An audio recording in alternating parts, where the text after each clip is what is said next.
कुछ खाने को दे दो। बहू ससुर जी, बहू रुक जा, बहू बहू मेरी बात सुन ले, बहू रुक जा, बहू बहू बहू बहू बहू रुक जा।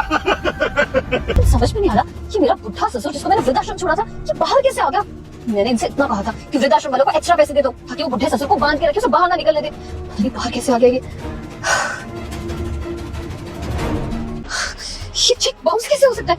इसका मतलब बॉस ने मुझे झूठ बोला और इसमें झूठे सिग्नेचर्स किए। पर बॉस ने ऐसा किया क्यों? इसकी वजह से मुझे पेनल्टी पड़ी, वो अलग।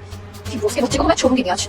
बॉस अच्छा हुआ मुझे बाहर ही मिल गए। ये क्या किया आपने? आपने मुझे झूठ बोला, झूठा चेक दिया, ऊपर से झूठे सिग्नेचर्स किए इसमें। अरे क्यों किया आपने सब कुछ? ऑफिस में आओ, आराम से बैठ के बात करेंगे। बेटा मुझे देखकर इग्नोर मत करना। इस बार जो भी एग्जाम में पास होना चाहता है मैं पास कर दूंगी, मगर मेरा भी एक काम करना होगा। तुम्हें इस वीडियो को एक लाइक और चैनल को सब्सक्राइब करना होगा और 5 सच्चे मित्र को शेयर करना होगा। और मेरे बेटे जाते जाते मुझे किसी ऑफिस में जाके बात नहीं करनी, आप मुझसे यहीं पे बात कीजिए। ये सब क्या है बॉस? मैंने कितना टाइम आपके पास काम किया है, आप अच्छे से जानते हैं मेरी सिचुएशन को। पिछले 6 महीने से पता नहीं कहाँ से पैसे उधार लेके अपना घर खर्च चला रही हूँ मैं भरोसा किया था मैंने और आपने मेरा भरोसा तोड़ दिया। वाह वाह भाई वाह, मैंने तुम्हारा भरोसा तोड़ दिया, पराया होने के बावजूद तो तुम्हें इतना बुरा लग रहा है। और कल जो तुमने अपने ससुर के साथ किया उसका क्या? ससुर जी आप यहाँ? हाँ, तुम्हारे वही ससुर जिनको तुमने रोड के बीचों बीच छोड़ दिया था। आराम से अंकल जी, आराम से। आप ठीक तो हैं? आपको लगी तो नहीं? मेरी बहू है। ये गाड़ी तो मेरी ऑफिस की एम्प्लॉय लिया की है। क्या आपकी बहू का नाम लिया है? मेरी बहू है, मेरी बहू। अंकल जी आपकी बहू आपके साथ ये सब?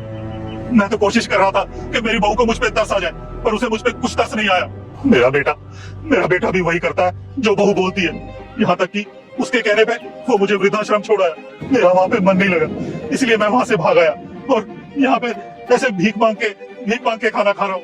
अंकल जी आपका बेटा, आपकी बहू आपके साथ ऐसे कैसे कर सकते हैं? अरे ये तो मुझे गाँव से लाए इसलिए थे ताकि मुझसे नौकर की तरह काम करवा सके।